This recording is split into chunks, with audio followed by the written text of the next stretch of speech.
Hi guys, today we're going to be talking about more things that you can do with your kids.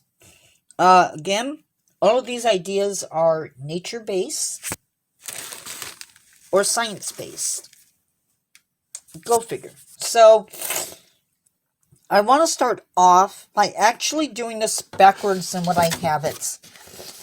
And maybe this is what we'll talk about for the entire video. I don't know. But it is a sensory box.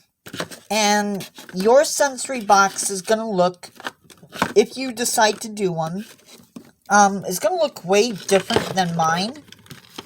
And that's okay. There's nothing wrong with that. In fact, it should look different than mine. I have whatever things I could find. It's sort of really random. I'm using one of my Loot Crate boxes, which again is fine.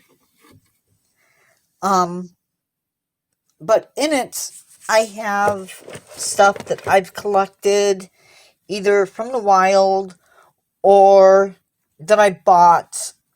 And I just want to go through ways that you can use some of this stuff. And the idea behind a sensory box is to let your kids explore. This probably isn't going to be something that your teenagers are going to be using. This is something that if you have little kids, that they're going to be doing. But let's talk about it. I probably need to pause, but I'm not going to. Here I have pill bottles. Pill bottles are really great for keeping track of small stuff. And I think I've already talked about those, but this is some tarantula molts. I have some shark's teeth that I purchased. And I just used a wadded up piece of paper towel to keep them where I want them. I have a large bone that I found somewhere that was cracked open, and you can see where the marrow would have been. So that's something that kids can look at. There are some shells of various types. There are a few rocks, like this pyrite, and a little bitty geode. There's some smaller fossils. Another spider molt. A fossil down in there. Another spider molt. There are cinnamon sticks. And the great thing about cinnamon sticks is that they're natural. They smell. So that's a part of, a little bit more sensory. There's a deer vertebrae. But the idea is that you gather the stuff and you just let your kids explore. You let them, maybe if you're homeschooling, this might be something that you do as a break. There's nutmeg. You can get some of this stuff at the grocery store and just go with it. Spices, cinnamon. You can switch this stuff out like I do. My sensory box changes periodically. It never stays the same, although pieces may repeat. We also have a little thing that I bought a few years ago. This happens to be a coyote footprint. So you can even go as far as having those if you have them. You can buy stuff just for this purpose, and it's awesome. So now let's go over some other things that you can do with your kids. I'm going to just use my box to hold this up. So this activity looks at soil structure. And there's a lot of things that go into soil. There's sand and gravel and clay and silt and leaves, all of that organic matter. And so what you're actually going to be doing, or your kids are going to be doing, you need a jar, obviously, you need water, and then you're going to conduct this experiment. You're going to collect your soil samples, and you can just go around your yard, or maybe at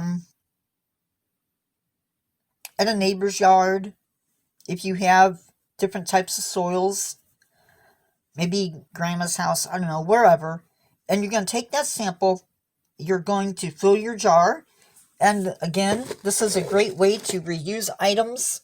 You can use plastic peanut butter jars. Plastic is awesome because it keeps it, if you reuse these bottles, then you can keep them around. Plastic will last forever, and you can do multiple different things with it. So reuse it. You could also use glass, doesn't matter. And you're going to let this settle. Now, it may take a day. Once you add in your sample, you're going to shake it up and then let it sit. And the heavy stuff will settle out first, and that process keeps going until you have just a layer of the small stuff. So this comes from Project Learning Tree. For those of you who might want to see more stuff from them. Another activity that you can do with your kids, and unfortunately this is not a wintertime activity, but you can go out and look at ants. And you might think, well, that's lame, but it's not. What you're actually going to do is you're going to get a paper plate, and a marker, and you're going to divide it into 4. So you want 4 different areas set up. You're going to have different food items on that plate. 4 different food items. And the idea is to see what the ants are attracted to. Are they attracted to the fruit, the bread, the cheese, whatever you have? And then with your child, or your child alone, you're going to record the ants that come to each food item.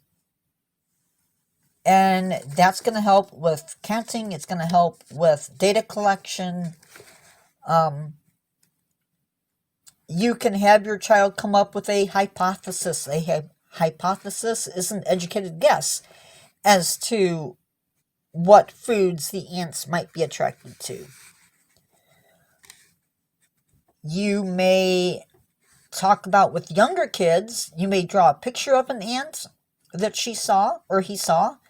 And you're going to point out the fact that insects have 3 body parts and 6 legs. You may read a book or write a story about the ants. Okay, so that's something you can do. It is from Colorado Parks and Wildlife. The next activity is one that I love. And it's from Project Feeder Watch. Basically what it is, sorry guys, is looking at common birds that come to bird feeders. And some of the things that you'll need to do this might be a bird book, a pair of binoculars, and something to keep track of what you're seeing. This actually is a 2-part sheet, and it has woodpeckers, it has songbirds, mostly, but it is a 2-parter. And you can stuff it inside a plastic sheet, and you can keep track of the birds that are coming to your feeder.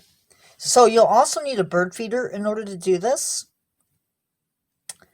This is an activity that you can do all year long.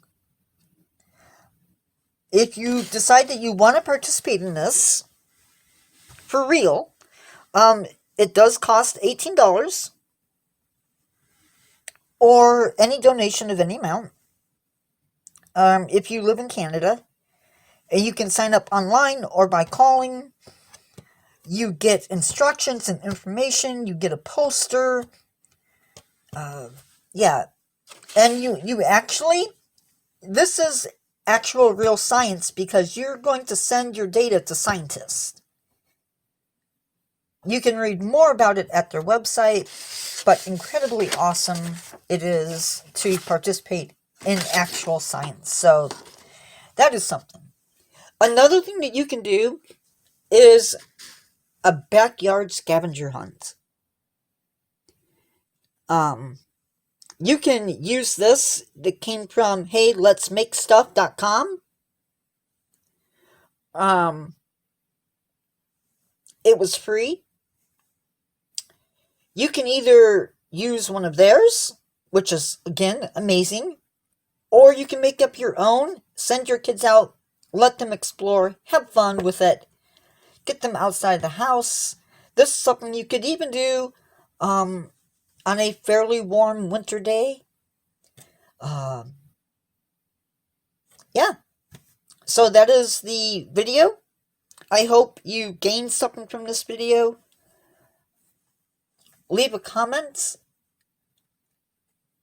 if you happen to do one of these activities. If you use a sensory box, maybe in your classroom or at home, let me know. I would love to know how you do yours. And with that, I will talk to you later.